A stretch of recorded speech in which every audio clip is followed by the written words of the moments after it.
Que Dios les bendiga, mi nombre es Eli Gutiérrez, soy uno de los pastores de la Iglesia Bautista Oreb y es un gusto estar con todos ustedes en este viernes 2 de abril de 2021. Estamos en esta serie de devocionales especial de Semana Santa en la que hemos estado estudiando quién es Jesús a través de las escenas de su última semana antes de su muerte. Y bueno, ha sido hermoso, hemos estudiado que Él es Rey de Reyes, Sumo Sacerdote, Cordero de Dios, ungido de Dios, Mesías prometido y tantas cosas, que es nuestro Señor Jesucristo y que los evangelios nos recuerdan en esta última semana. Y del viernes hay mucho que decir. Recordamos el juicio de Jesús, el arresto de Jesús, recordamos su crucifixión, las 7 palabras que dijo en la cruz, el camino hacia la cruz, cómo Simón de Cirene lo ayudó a cargar la cruz, cómo dijo estas 7 palabras hermosas. Esta tarde tendremos nuestro culto de 7 palabras, que son escenas crueles, escenas donde hay sangre, donde hay dolor, donde hay sufrimiento, pero es un sufrimiento del cual nace toda esperanza, y de su muerte nació vida, y por su llaga somos sanos, y de su sufrimiento hay salvación. Así es que es un día para, conmovernos con el dolor y el sufrimiento de Jesús, pero también para creer en Él y tener nuestra esperanza puesta en Él.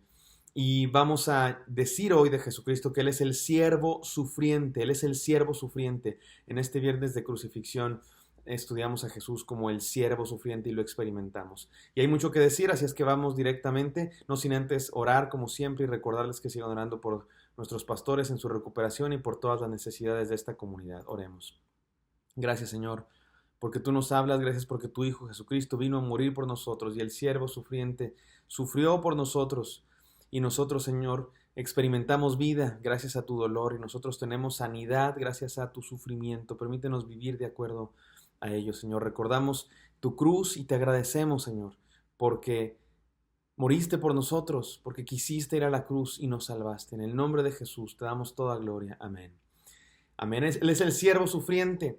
Y yo sé que muchos de ustedes saben, si no les digo, esta frase, siervo sufriente, viene del Antiguo Testamento. En el libro del profeta Isaías hay algunos pasajes que hablan de un siervo sufriente, especialmente Isaías 53, que en realidad empieza desde el 52, pero es espectacular. Isaías 53, les invito a que lo lean en sus casas. Isaías 53 del 3 al 10 en este día de crucifixión es importantísimo. Me parece muy bueno leer Isaías 53 del 3 al 10, un himno al siervo sufriente. Pero en Isaías tenemos varios de estos pasajes al siervo de Dios sufriente. Y es interesantísimo que los judíos no interpretaban estos pasajes como mesiánicos. Los judíos no veían estos pasajes y esperaban a alguien que viniera y cumpliera estas profecías. No lo veían como profecías que se iban a cumplir, no lo veían como una digamos, anticipo de Jesucristo o del Mesías que iba a venir a sufrir por los judíos. No esperaban un Mesías sufriente y no leían este pasaje como un pasaje mesiánico, más bien lo leían como un pasaje que hablaba del sufrimiento del pueblo de Israel, precisamente en el exilio o en la opresión que habían vivido tras otros pueblos, bajo otros pueblos. Pero es interesante que sí era un texto que hablaba de Jesucristo, pero no lo veían así los judíos. No, los cristianos lo empezaron a ver así cuando notaron que Jesucristo cumplía a la perfección. Cuando ustedes leen Isaías 53, parece que estamos leyendo el Nuevo Testamento. De hecho, algunos estudiosos de la Biblia han llamado al libro de Isaías, se le llama el segundo Isaías o la segunda parte del libro de Isaías, el Deutero Isaías, a partir del capítulo 40. Le llaman el Evangelio del Antiguo Testamento. Sabemos que los evangelios están en el Nuevo Testamento, Mateo, Marcos, Lucas y Juan, pero se le llama al Deutero Isaías a partir del 40 hasta el 56, el segundo Isaías, perdón, el Evangelio del Antiguo Testamento. Y de hecho la palabra evangelio, la palabra buenas noticias, se encuentra en el libro de Isaías, en la segunda parte del libro de Isaías. En su traducción al griego es literalmente la palabra evangelion, que es la palabra evangelio transliterada al español. Y una de las razones por las cuales se le llama el Evangelio del Antiguo Testamento. Bueno, es esta que les digo, aparece la palabra Evangelio. Así comienza Isaías 40 diciendo: conforten a mi pueblo, consuelen a mi pueblo, que ha estado en el exilio, pero les traemos buenas nuevas. Y bueno, es hermosísimo toda esta segunda parte de Isaías, y una de las razones más especiales por las que se le conoce como el Evangelio es porque tiene estos pasajes del siervo sufriente que tú los lees y es muy obvio que están hablando de Jesucristo, por supuesto, de este lado de la historia. Cuando sabemos la vida de Jesús, no puede ser otra persona más que Jesucristo, estos pasajes de Isaías 53. Y Jesucristo mismo dijo que Él los estaba cumpliendo. Por eso hoy vamos a hablar del siervo sufriente, Jesucristo. Miren cómo dice Lucas 22:37. Esto está muy probablemente ya el viernes o la noche del jueves, madrugada del viernes. Jesucristo dijo esto: porque es necesario que se cumpla todavía en mí aquello que está escrito. Y fue contado con los inicuos, y esto es Isaías 53, y fue contado con los inicuos, porque lo que está escrito de mí tiene cumplimiento. Jesucristo está diciendo, ese siervo sufriente del que habla Isaías 53 soy yo, y lo estoy cumpliendo ahora. Y no sé si me voy a tardar más tiempo hoy, igual que ayer, pero déjenme leerles Isaías 53. Por lo menos algunos pedazos. Dice así Isaías 53:3: despreciado y desechado entre los hombres, varón de dolores, experimentado en quebranto, y como que escondimos de él nuestro rostro, fue menospreciado y no lo estimamos. Ciertamente él llevó nuestras enfermedades y sufrió nuestros dolores, y nosotros le tuvimos por azotado, por herido de Dios. Mas él herido fue por nuestras rebeliones, molido por nuestros pecados. El castigo de nuestra paz, o sea, para que nosotros tengamos paz, nuestro castigo fue sobre él, y por su llaga nosotros fuimos curados. Suena el Nuevo Testamento, Jesús ni ha nacido cuando se escribió esto. Y luego sigue hablando, versículo 7, angustiado él y afligido, no abrió su boca, como cordero fue llevado al matadero, y como oveja delante de sus trasquiladores, enmudeció y no abrió su boca. Y luego sigue hablando, por cárcel y por juicio fue quitado, y su generación, ¿quién la contará? Porque cortado fue de la tierra de los vivientes, y por la rebelión de mi pueblo fue herido. Y se dispuso con los impíos su sepultura, mas con los ricos fue su muerte, aunque nunca hizo maldad ni hubo engaño en su boca. Con todo esto Jehová quiso quebrantarlo, sujetándole a padecimiento. Y sigue hablando, me parece de verdad impresionante cómo esto explica la vida de Jesús, y está escrito muchos siglos antes de Jesucristo. Incluso de que cómo fue crucificado, contado entre los malhechores, y fue sepultado con los ricos, como efectivamente fue sepultado Jesús. Pero lo que me quiero concentrar es fíjense cómo dice el final del versículo 10, cuando haya puesto su vida en expiación por el pecado. Esto es en lo que nos vamos a concentrar, en el sufrimiento expiatorio de Jesús, del cual comenzamos a hablar ayer y hoy vamos a continuar. 3 cosas quiero decir acerca del sufrimiento de Jesús. Número 1, sufrimiento necesario. Sufrimiento necesario.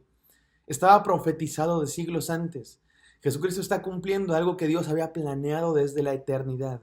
Cuando digo necesario, quiero decir que era planeado por Dios desde siempre. No es el plan B de Dios. No es el se me chispoteó, ay, la humanidad se portó mal, ¿verdad? ¿Qué hago? Pues mando a Jesús. No, esto es lo que Dios había prometido desde siempre. Y siglos antes se había profetizado esto. El sufrimiento de Jesucristo está cumpliendo el plan de Dios, así de sencillo. Número 2, un sufrimiento sustitutorio. Jesús está sufriendo lo que nosotros debíamos sufrir. El sufrimiento de Jesús es una sustitución, una expiación, como veíamos ayer y como estamos viendo ahorita. Llevó sobre nosotros nuestras rebeliones. El castigo de nuestra paz fue sobre él.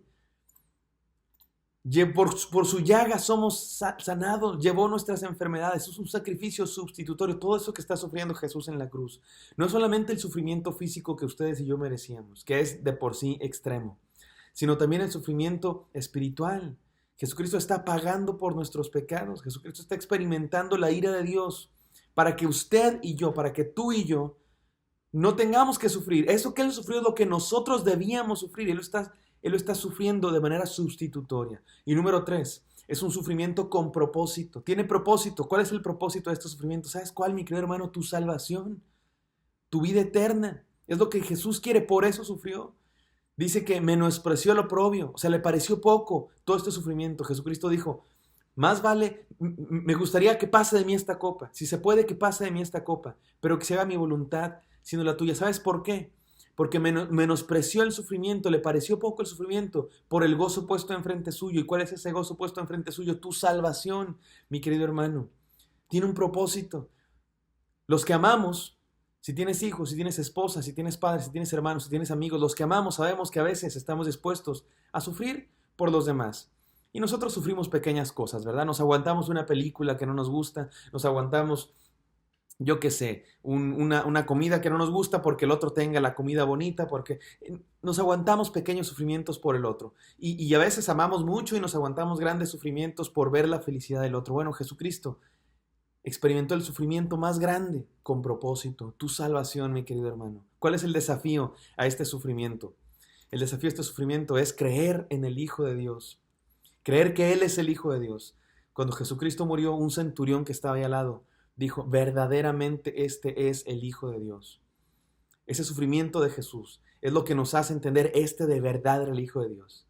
No fue su fracaso como pensaban muchos. Los que lo condenaron pensaban, lo matamos y se acabó. Y fracasa toda su misión. Y fue todo lo contrario. Su sufrimiento es su victoria porque al tercer día resucitará. Pero incluso antes, desde el viernes, esa es su victoria. Porque compró nuestra salvación. Y por eso creemos en Él. Y creer en Él no solo significa decir, sí, cierto. No, significa entregar la vida a Jesucristo. Él estuvo dispuesto a entregarlo todo. ¿Cuánto vamos a entregar nosotros? No menos que todo, seguramente. No merece nuestro Señor menos que todo. Un 90%, ¿qué te parece, Dios? Un 10%. No, todo nuestro ser merece el que lo dio todo. Nuestro Señor se entregó por nosotros. Oremos.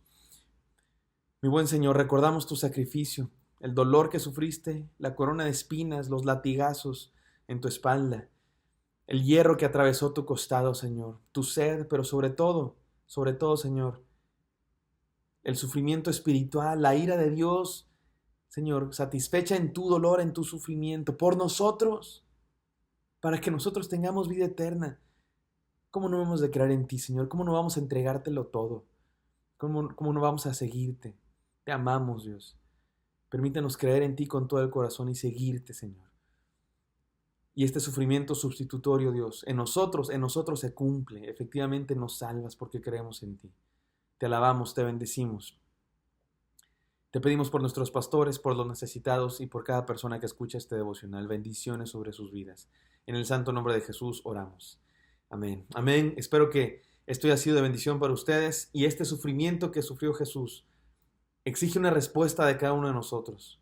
Para que sea efectivo en tu vida, mi querido hermano, dice la palabra de Dios que todo aquel que en Él cree no se pierda. Así es que te invito, te desafío a que creas en Cristo Jesús. Espero encontrarte el día de mañana. Que Dios te bendiga.